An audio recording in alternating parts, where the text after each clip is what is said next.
로마인들은 강했습니다. 외적이 침입하면 귀족과 평민을 단합하여 매 위기 때마다 로마를 수호했습니다. 하지만 이는 로마가 위기에 처했을 때만을 한정하였으며 로마가 평화로울 때 귀족과 평민은 갈등하며 다투는 것이 로마의 또 다른 일상이었습니다.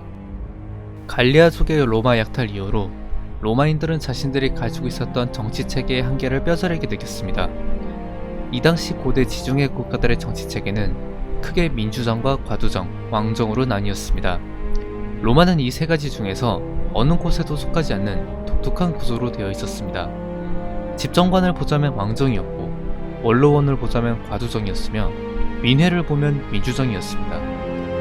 어느 날 유럽의 정치 사상가인 마키아벨리는 세 가지의 정치적 제도가 혼합된 이 당시 로마의 정치 체제야말로 가장 합리적이고 완벽한 것이라고 주장했습니다.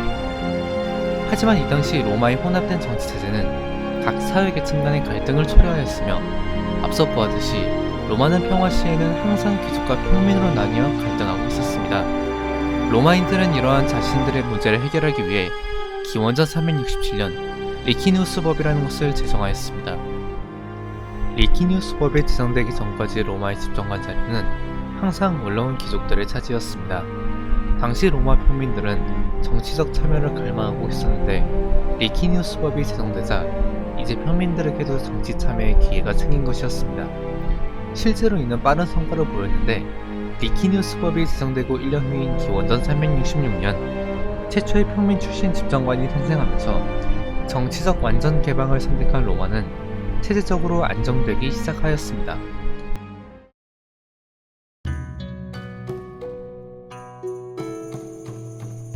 갈리아족의 로마 약탈 이전까지 로마가 이탈리아를 관리하던 방법은 라틴 동맹이었습니다.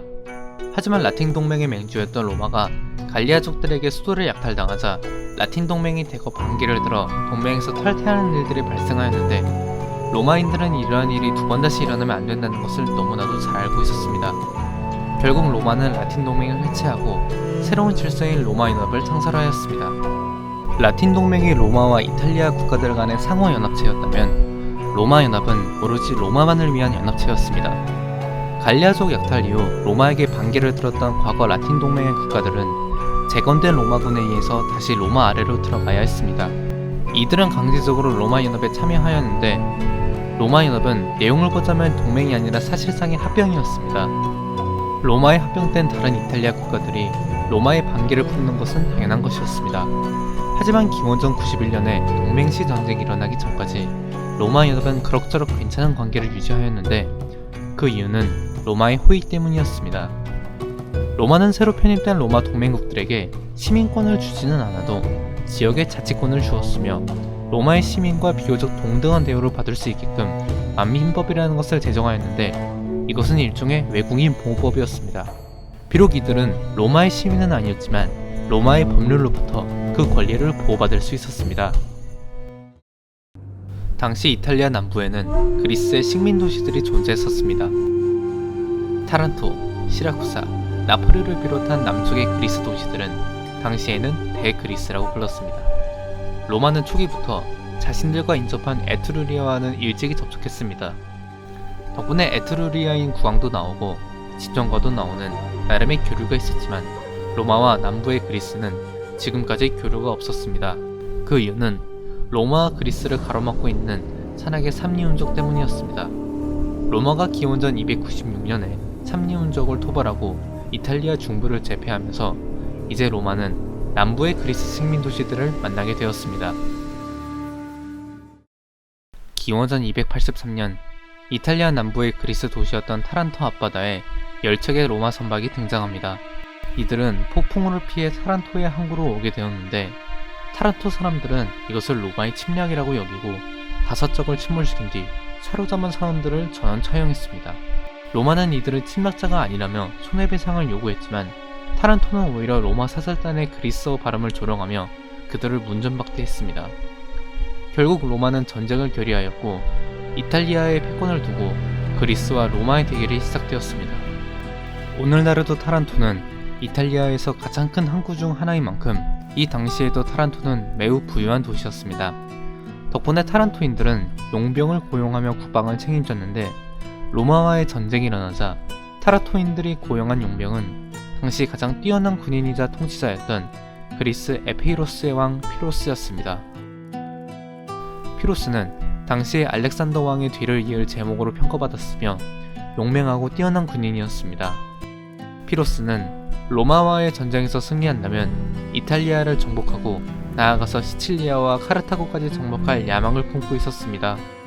타란토의 시민들은 피로스를 용병으로 생각했고 피로스는 자신을 타란토의 동맹으로 생각했기 때문에 초반부터 타란토와 피로스 왕 사이에 불화가 발생하였습니다.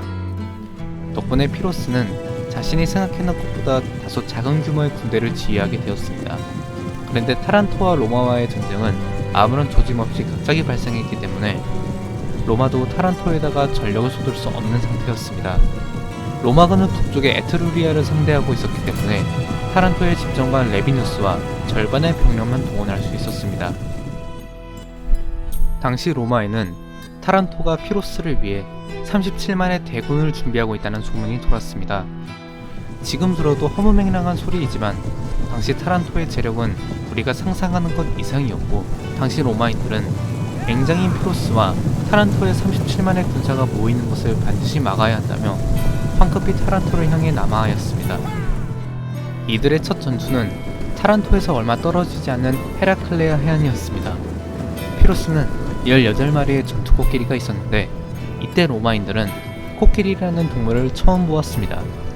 피로스는 자신의 코끼리를 진영 양옆에 배치해서 로마군의 기병들을 상대하게 했고 로마군의 보병들은 자신의 팔랑크스 안으로 깊숙이 들어오도록 유인했습니다.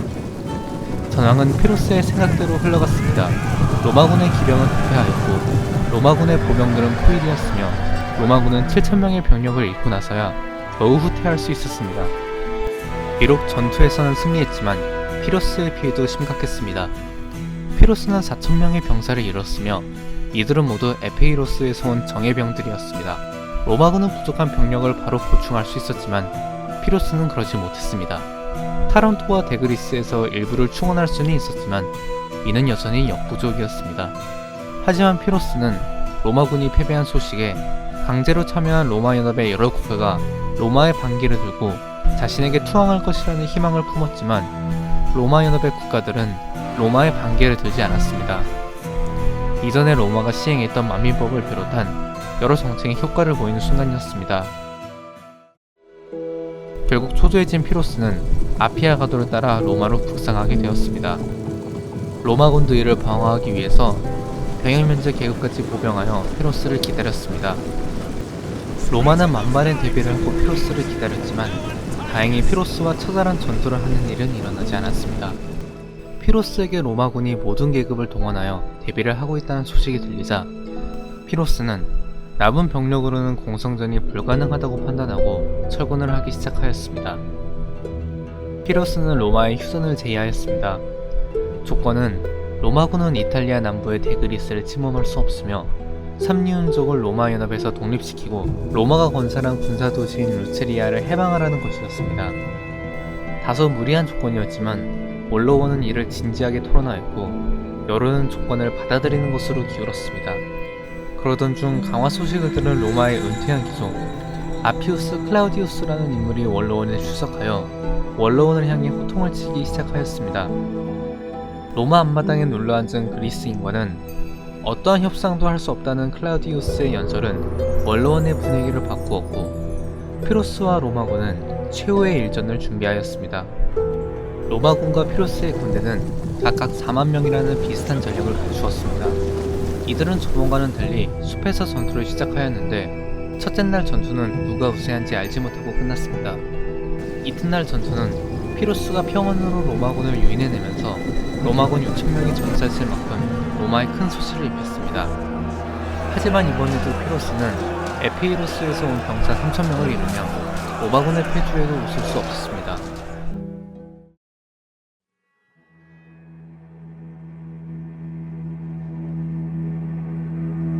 타란토로 돌아와서 다음 작전을 구상 중인 피로스에게 시칠리아의 시라쿠사에서 도착한 사신이 카르타고가 시칠리아를 침공했으니 도와달라며 피로스에게 도움을 요청했습니다.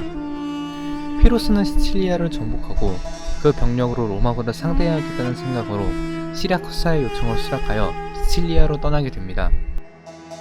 하지만 시라쿠사에서의 원정은 크게 실패하였고 피로스는 절반의 병력만 가지고 타란토로 돌아와야 했습니다. 3년이라는 시간을 낭비했으며 그 3년 동안 로마 연합은 이제 더욱 단결된 상태였습니다. 피로스는 흩어져 있는 로마군을 각계격파할 생각으로 최후의 도박을 하였지만 더 이상 피로스는 로마의 상대가 되지 못했습니다. 피로스는 전투에서 패하고 그리스로 돌아갔으며 3년 후 그는 스파르타와 싸우다 전사하게 됩니다. 이제 이탈리아에서 로마를 상대할 세력은 남아있지 않았습니다. 이탈리아는 타란토를 포함한 이탈리아 남부의 그리스 식민지를 차례로 합병하기 시작하였고 기원전 270년 로마는 이탈리아를 통일하였습니다. 이탈리아를 정복한 후 시칠리아를 정복하겠다는 피로스의 계획은 이제 로마로 넘어갔으며 로마는 시칠리아를 바라보고 왔지만 시칠리아에는 또 다른 강자가 존재하고 있었으니 그 나라가 바로 카르타고입니다.